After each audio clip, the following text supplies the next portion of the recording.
Salud mental para el fin del mundo, un podcast de Laboratorio Afectivo y Viva Comuna. Hola, gente bonita que nos escucha. Estoy muy contenta de estar acá con ustedes. Soy Mainé, fundadora de Laboratorio Afectivo, psicóloga y host de este bello podcast en el que nos estarán acompañando. Qué alegría tenerles por acá para hablar de un súper tema el día de hoy. Nuestro primer episodio completo. Y es de algo que, si tienen redes sociales, si viven en el mundo, de una u otra forma se lo han topado, ya sea que sea una práctica que sí usan o que sea simplemente algo que ven de repente por ahí publicado en TikTok. Pero vamos a hablar, amigos, de manifestar y decretar. ¿Sirve de algo? Y si sí, ¿para qué sirve? Vamos a empezar en nuestra maravillosa sección de lo que te han contado. Y en esta sección básicamente hablamos de qué es normalmente lo que escuchamos sobre estos temas que vamos a hablar acá. Lo que nos han contado de manifestar y decretar es que es una práctica espiritual construida para llegar a esos lugares o tener esas cosas que siempre has querido. Básicamente la práctica de manera muy sencilla consiste en crear una serie de rituales orientados a manifestar deseos. Entonces yo puedo decir, pues quiero tanta cantidad de dinero, quiero éxito laboral, quiero encontrar una pareja, quiero tener un coche, quiero que mi negocio tenga éxito, lo que quieran, ¿no? Y entonces empiezo a articularlo de manera que pareciera que ya lo tengo, ¿no? Entonces es como, yo soy una mujer exitosa laboralmente. Y entonces lo tengo que repetir, lo tengo que decir constantemente, lo tengo que creer, ¿no? Puede ser repeticiones verbales, puede ser escribirlo varias veces en libretas, hacer como, ¿no? Un pizarrón como de imágenes de cómo me vería yo teniendo ese éxito que deseo. Y lo importante es que debe ser una rutina, no basta con yo ahorita decir como, sí, yo soy una mujer con mucho dinero y ya, en un mes me va a llegar el dinero. No, la idea es que sea una práctica constante que implementemos en la vida y entonces que diario tengas estos espacios para manifestar, para decretar que eso es lo que va a ocurrir, ¿no? Y la idea también, el centro de esto, es que cuando tú manifiestas de una manera u otra, estás atrayendo como eso de manera medio cósmica, mística. Esta práctica se volvió súper popular desde que un librito llamado El Secreto se publicó hace muchos, muchos años. Y entonces, pues como que con eso empezó el auge de la gente hablando sobre manifestar y decretar. Poco a poco ha ido evolucionando como esa ola de conversación hasta convertirse en un trend de TikTok, donde tenemos a muchísimos creadores hablando de cómo manifestar les cambió la vida, enseñando cómo manifestar mejor. Incluso el otro día me salió un anuncio en YouTube de, ¿no? El tipo de meditación que más te ayudaba para manifestar porque se conectaba con las ondas alfa ¿no? Y ahí tenían como su explicación pseudocientífica de por qué eso iba a cambiar tu vida. Y lo vemos por todas partes. Hay un montón de personas que lo ponen en práctica, también hay un montón de personas que dicen, eso no sirve para nada, está horrible, bla, bla, bla. Pero aquí no queremos juzgar, no queremos decir está mal, está bien, queremos entender. Entonces, ¿qué es manifestar? ¿Para qué nos sirve? ¿No? Y eso fue lo que nos han contado. Pero ¿y qué tal si lo que nos contaron no fue la historia completa? Y la historia completa es que la verdad se simplifica mucho lo que es manifestar o decretar y se enseña de maneras, poco complejas que de repente no alcanzan a darnos la posibilidad de sí sacar potencial de esa práctica y que miren, en el mejor de los casos no nos sirve y ya, no pasa nada. Una estrategia que probamos, no funcionó, todo chido. Pero en el peor de los casos sí puede hacernos daño y es ahí donde es bien importante entender por qué manifestar puede de ciertas formas no ser siempre tan bueno para nuestra salud mental y solo entender si es algo que realmente queremos incorporar o no a nuestra vida. Ya saben que acá no vamos a juzgar. Obviamente, el primer argumento en contra de la manifestación de parte del campo de la salud mental siempre suele ser no, es que no tiene base científica, si es pseudociencia barata, de coaches que no saben nada y que no estudiaron psicología, etcétera, etcétera. Pero pues la verdad es que esas narrativas acá no nos apelan mucho porque cuando hay una práctica que muchas personas están implementando, más allá de si hay bases científicas, si es bueno, si es malo, que creo que sí, por supuesto que es importante, ¿no? O sea, estudiar fenómenos, prácticas, entender qué es lo que generan en nosotros, sí, eso es importantísimo. Pero más allá de eso, cuando hay una práctica que con o sin sustento científico la gente utiliza, vale la pena preguntarse por qué. Porque si la gente lo usa, te habla de una necesidad detrás de esa práctica. Y la necesidad acá tiene que ver con generar cosas, con generar escenarios, posibilidades, que las personas pues quieren sostener, quieren crear, pero que no tienen realmente muy claro el camino hacia cómo crearlo. Detrás de manifestar está la necesidad de llegar a versiones de nosotros mismos que tengan herramientas y posibilidades que hoy no tenemos. Y esa necesidad subyacente es importante y entonces no podemos nada más descartarla como, ay, bueno, pero esto no sirve. No. Detengámonos en ella un rato y entendamos esta necesidad que traemos de fondo, ¿vale? Y otra cosa bien importante sobre la manifestación y los decretos es entender cuál es su estructura. A través de este pensamiento creamos esta posibilidad, esta nueva posibilidad de tener eso que yo quiero, llegar a ese lugar que deseo, ser esta persona que me imagino pero que no termino de poder ser, entre muchas otras cosas.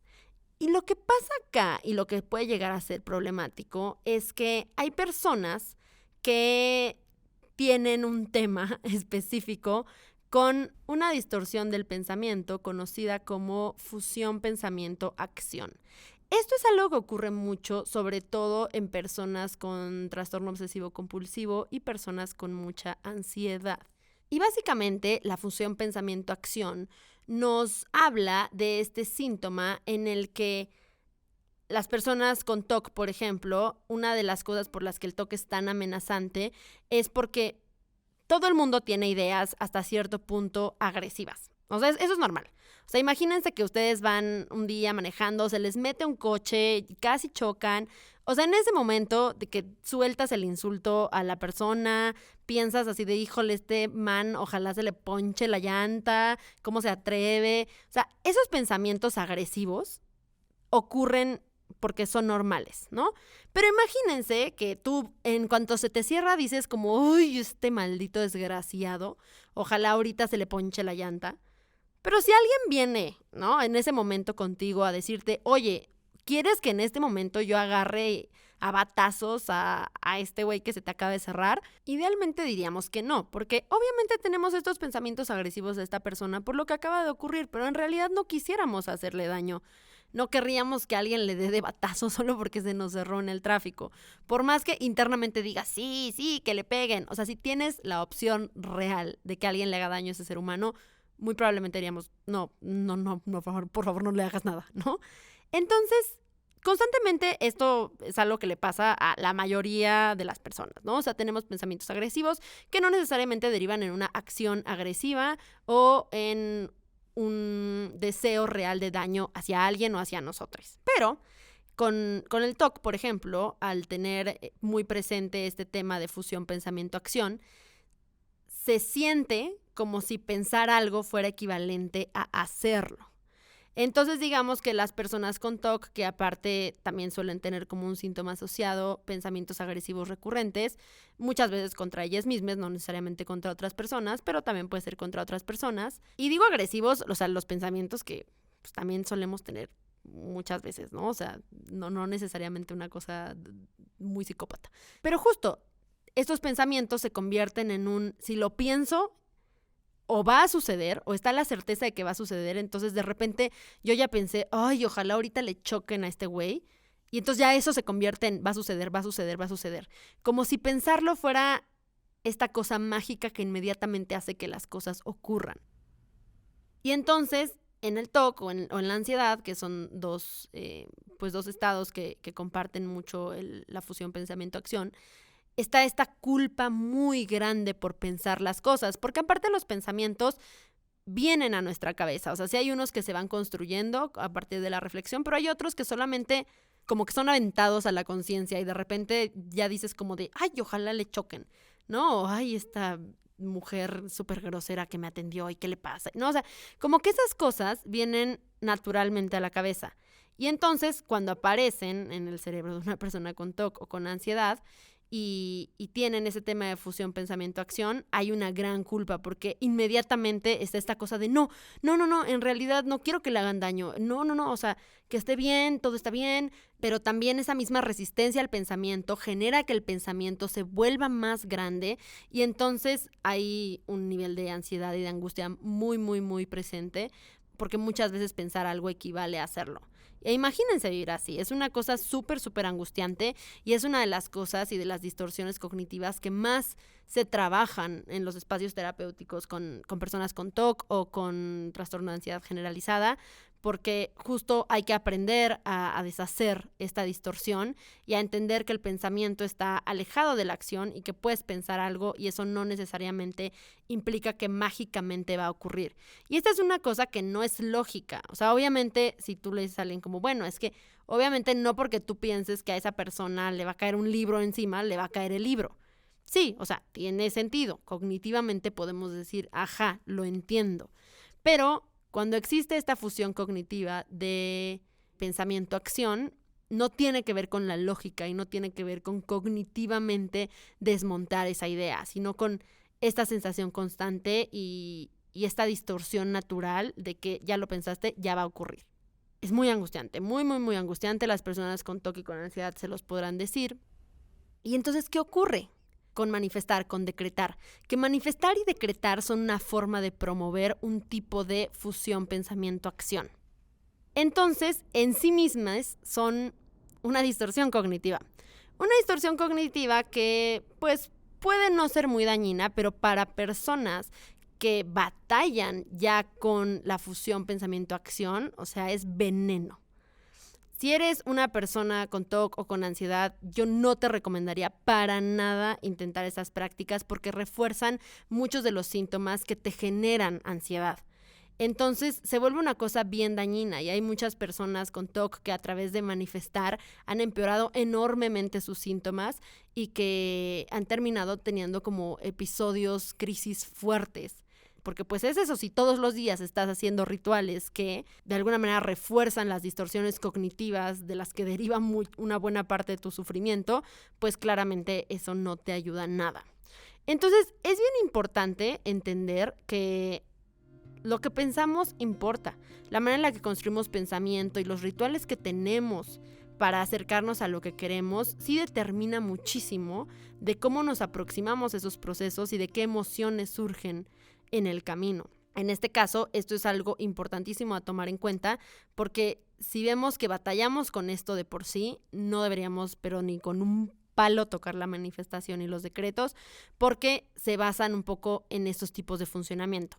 Ahora, en sí mismos, incluso si no tuviéramos TOC, si no somos personas que viven con trastorno de ansiedad generalizada, vale la pena poner un asterisco ahí y entender que tanto la manifestación como el decreto tienen su base en una distorsión cognitiva y que en ese sentido, pues vale la pena siempre estar muy consciente del papel que le damos en nuestra vida y cómo nos aproximamos a ellos, solo para cuidarlo y para que si lo hacemos sea una práctica responsable. Ahora, ya hablamos un poquito de cómo puede ser una práctica dañina, pero independientemente de eso, si no caemos en la fusión pensamiento-acción, si no somos personas propensas a tener esta distorsión cognitiva, entonces, ¿qué sí podemos sacar de ella?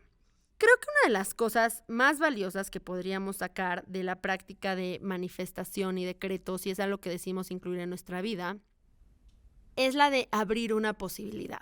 Y acá la verdad es que creo que muchas personas no entienden lo importante que es la evidencia para el cerebro al momento de construir nuevas cosas, al momento de aproximarse a nuevos espacios, porque nuestro cerebro, a mí siempre me gusta decirle que es una máquina de eficiencia y de supervivencia.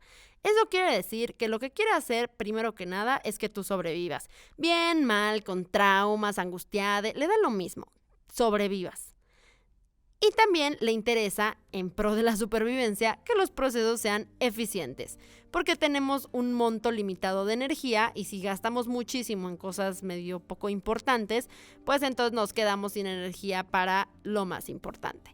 Es por eso que se automatizan un montón de procesos cotidianos como lavarse los dientes, manejar, para personas que cocinan mucho, incluso muchas cosas de cocina se empiezan a automatizar, porque una vez que son experiencias repetidas en el tiempo, hasta cierto punto predecibles, pues el cerebro dice, no, o sea, la verdad es que no puedo gastar toda mi energía aquí poniendo atención a cómo me lavo los dientes. Mejor lávate los dientes de manera automática porque ya sabes cómo hacerlo y mientras tanto piensa en cómo vas a presentar eso que tienes que hacer en la junta que tienes en una hora, ¿no? Y entonces la energía se gasta mejor en lugares que el cerebro considera más relevantes en ese momento. En ese sentido, la experiencia es importantísima porque la herramienta que tiene el cerebro para aproximarse a nuevos espacios es qué experiencia tengo con espacios que sean hasta cierto punto similares o qué experiencia tengo de poder habitar exitosamente estos espacios. Y entre más experiencia tenemos, más confianza va a haber. Entre menos experiencia tenemos, pues va a ser una cosa mucho más incierta, nuestras alertas van a estar prendidas, va a haber mucha más ansiedad porque no sabemos qué hay ahí, ¿no? Hay un alto grado de incertidumbre. Entonces, lo que ocurre es que no hay experiencia, alto grado de incertidumbre, alto grado de ansiedad y también resistencia a acercarnos.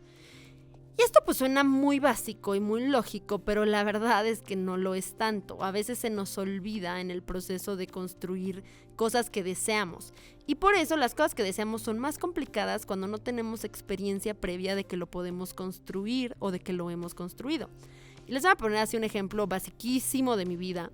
Pero alguna vez yo fui a unas conferencias en una universidad mamona de Estados Unidos, que es un espacio súper inaccesible. O sea, no solo porque es impagable, carísimo de París, sino porque, o sea, es así de esas universidades de no, es que aplican 5 millones de personas y entran 4 y todo acá es difícil y los cerebros más impresionantes del mundo están en este lugar. O sea, tiene toda una narrativa construida también por la cultura pop que vuelve ese espacio casi de que el hogar de los genios y las genias. Y la verdad yo nunca tuve interés en ir a ese espacio porque no tiene buenos programas de mis disciplinas, ¿no? Entonces pues, tampoco fue así de que un profundo deseo y porque la verdad es que no me sobran $25,000 amigos, entonces dije como no, la verdad es que este no va a ser mi sueño. Pero por un espacio en el que estaba participando en ese momento decidimos que íbamos a ir a unas conferencias ahí. Y entonces ya llegamos, todo muy chido. De entrada pues la arquitectura es muy impactante, ¿no? O sea, como que todas las narrativas, tanto visuales como de lo que te cuentan del espacio, son muy impactantes y son muy imponentes. O sea, si entras y te sientes así de que, el espacio exclusivísimo. Y fuimos al espacio, fui yo con varias amigas, fuimos a unas conferencias, a unos talleres, estuvo muy cool, conocimos gente bastante padre, trabajamos temas súper interesantes que a la fecha me siguen sirviendo. Pero el tema es que yo la verdad nunca había reflexionado en qué tanto sentía completamente inaccesible para mí ese espacio. Porque tampoco nunca lo había querido, o sea, nunca había sido realmente un deseo profundo mío, entonces como que nunca lo pensé demasiado, pero ya estando ahí, yo sí estaba muy consciente de que algo en mí decía, nunca creí que podía yo estar en este salón aprendiendo con esta gente. Porque pues yo no tenía una experiencia previa de eso, o sea, tuve yo una muy buena educación, pero pues en general como que nunca estuve orientada hacia ese tipo de escuelas porque pues yo decía, no, pues o sea, es carísima, es un drama entrar, o sea, está lejísimos, conlleva muchas cosas que simplemente pues yo no las puedo hacer o no las voy a hacer, ¿no? Pero estando allá y platicando con algunas de las personas que también estaban allá y que sí estudiaban allá, me decían, no, es que tú serías una gran candidata para esta escuela y si quieres yo te hago una carta de recomendación y yo te ayudo a entrar y te ayudo a aplicar a la beca, súper podrías, creo que sería muy sencillo. Y entonces por primera vez mi cerebrito dijo, caray, esto es posible para mí. O sea, si yo quisiera, si este fuera hoy mi sueño, sí lo puedo hacer. Y de repente dije, chance este nunca fue mi sueño, porque siempre creí que era imposible lograrlo. No, o sea, chance no esta escuela mamona, pero hay otras 17 escuelas mamonas que sí tienen programas que me gustan. Y nunca fue mi sueño porque siempre lo vi tan lejos. Y de repente en ese momento dije, no, es que no esta, pero sí hay otras cosas que me mueven, otros espacios a los que quiero llegar, y creo que si puedo entrar aquí, o sea, si pudiera entrar aquí, también puedo entrar a esos. Y entonces eso cambió muchísimo mi perspectiva de futuro y de lo que podía hacer en la vida. Y les cuento esta breve anécdota porque el hecho de yo poder pararme en ese lugar y tomar esas conferencias y hablar con esa gente, abrió un portal interno en mí a sentirme capaz de algo que creí que nunca iba a poder hacer. Y que ahora estoy convencida de que si quisiera lo podría hacer.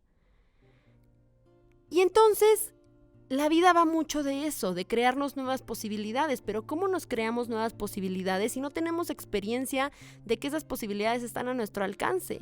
La realidad es que hay muchas personas que ni se preguntan ciertas cosas y que solo van por la vida como accediendo a espacios que para muchísimas otras personas son inaccesibles por el simple hecho de que tienen la experiencia previa de que en su contexto se puede acceder a esos espacios.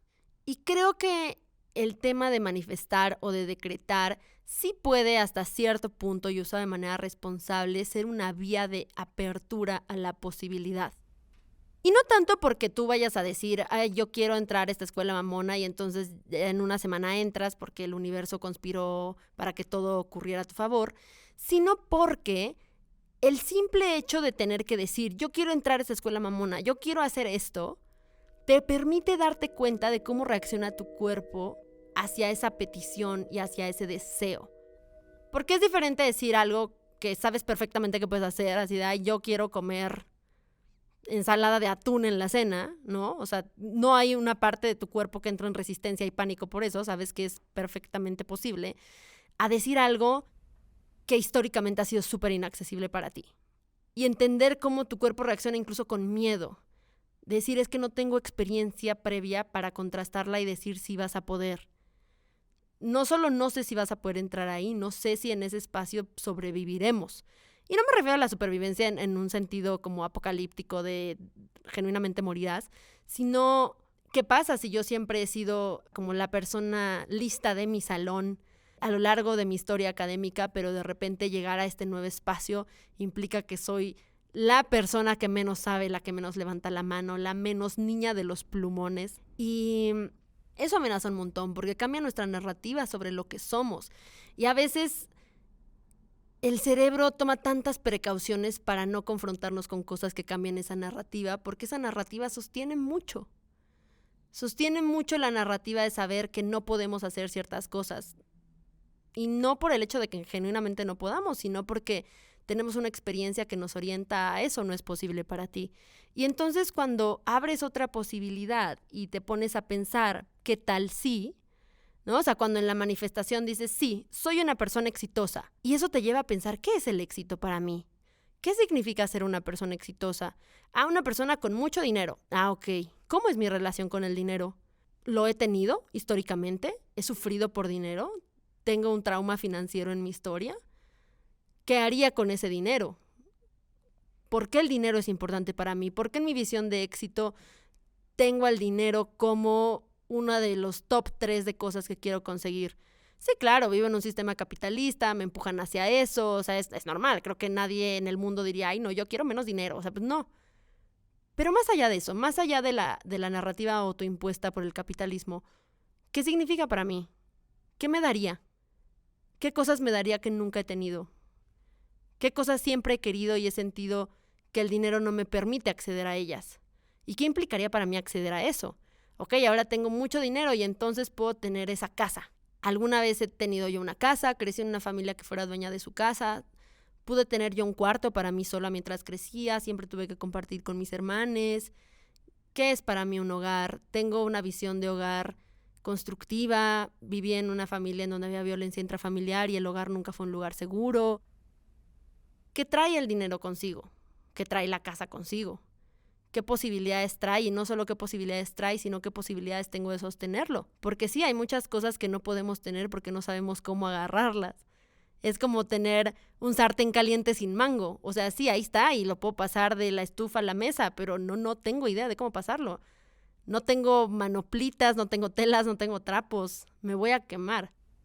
Y a veces, en el pánico de quemarnos, nada más vemos al sartén, cómo sigue cocinando ese plato que siempre hemos querido y cómo lo cocina hasta quemarlo solo porque no sabemos cómo sacarlo de la estufa. Y creo que ahí, en usar la manifestación y el decreto como una herramienta para autodescubrir mis propias barreras hacia eso que deseo y repensar mi historia con eso que nunca he tenido, también es una posibilidad emocional grandísima de crecimiento. Y da lo mismo, tal vez, o sea, no sé, o sea, como que yo no soy creyente en que decir que tendré mucho dinero todos los días me va a hacer tener mucho dinero.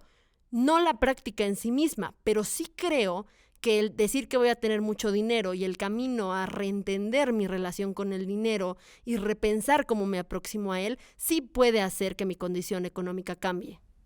No sé si me voy a volver millonaria, no, o sea, como que ya hay otros factores ahí que son más complicados, pero sí creo que mi condición financiera puede cambiar muchísimo. O mi condición de construir vínculos de pareja, o amistades, o abundancia, o escasez, o lo que yo quiera construir. Y en ese sentido me parece una práctica que puede ser muy valiosa como un tipo de simulador emocional de todo lo que he deseado. Eso es así de que película de A24. Pero creo que puede ser una cosa muy chida y que usado como la herramienta que es y no tanto como una cosa desproporcionada, mística, cósmica, puede servir un propósito mucho más grande que el de solo tener eso, solo ser eso y llevarme realmente al centro de lo que ya soy, de las barreras que ya tengo, de los deseos que he construido y de cómo se han construido esos deseos.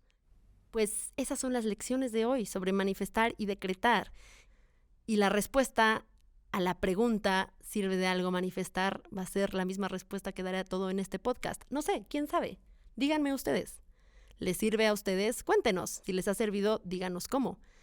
Creo que aquí la lección más valiosa es siempre pensemos en lo que hacemos también de forma crítica, pensemos no solo en qué posibilidades buenas podría traernos, sino también en los riesgos asociados, solo para cuidarnos un poquito más. Y una vez que digamos que este riesgo asociado vale la pena, esto puede ser algo seguro para mí, experimentemos. Creo que no está de más de repente sentarnos, pensar en lo que deseamos y en el fervor que tenemos para construirlo, pero también en la capacidad que tenemos para caminar el camino que nos lleve hacia eso. Y para cerrar el capítulo, les comparto unas sabias palabras de Genoveva Sastre y Montserrat Moreno en su libro Amor y Política. Y dice así: los conocimientos y creencias socialmente dominantes son los que predominan en la inmensa mayoría de las personas que participan de una misma cultura. Ellos estructuran y organizan los pensamientos, los sentimientos y las acciones de quienes componen cada sociedad, en cada momento histórico, ya se trate de comportamientos amorosos o de aquellos que originan las teorías filosóficas, políticas o científicas. Y en ese sentido, creo que siempre es bueno ahondar un poco más en nuestro deseo y en a dónde nos lleva ese deseo y en por qué está determinado este deseo. Porque cuando nos damos el tiempo de realmente analizarlo y contrastarlo también con cuáles son las ideologías dominantes, podemos distinguir lo que es nuestro a lo que ha sido impuesto, aunque no nos hayamos dado cuenta. Y creo que siempre una reflexión profunda del deseo y la razón por la que deseamos las cosas, hay también un camino de autoconocimiento muy profundo hacia nosotros mismos. Entonces, les invito que si de algo les ha servido este capítulo, sea para preguntarse sobre lo que desean y cómo fue construido ese deseo, amigos. Les mando besos, abrazos y nos escuchamos en el siguiente episodio. Si quieren saber más de todo lo que hacemos en Laboratorio Afectivo, síganos en redes. En Instagram estamos como @laboratorio_afectivo y en todos los demás lugares como Laboratorio Afectivo. También recuerden que para todo lo relacionado con charlas, talleres, material, productos, colaboraciones, pueden encontrarnos en la página laboratorioafectivo.com o escribirnos al correo laboratorioafectivo@gmail.com. Este es un podcast producido por Laboratorio Afectivo y casa productora Viva Comuna. La producción ejecutiva, escritura y conducción corre a cargo de Maine Cortés, el sonido directo y la edición a cargo de Frida Arroyo, la edición y producción a cargo de Lucía Mondragón y Jennifer Miranda. Muchas gracias a todos de parte del equipo.